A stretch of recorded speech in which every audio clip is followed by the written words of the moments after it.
Okay, ganito lang gawin ninyo ha, para hindi yan maglalag ang inyong mga cellphone. Okay, sundan nyo lang ako.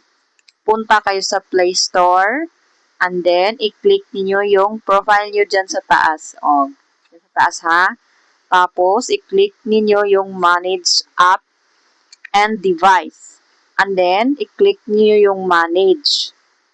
Pagkatapos, i-click niyo yung This Device. And then, pagkatapos, Not Installed, i-click niyo yan. And then, kailangan naka-check lahat yan, yung mga apps dyan sa baba ha. Kailangan naka-check lahat yan para ma-delete.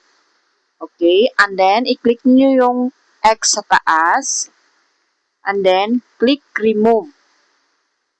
Pagkatapos niyan, ito nang makikita nyo. Oh, gets nyo?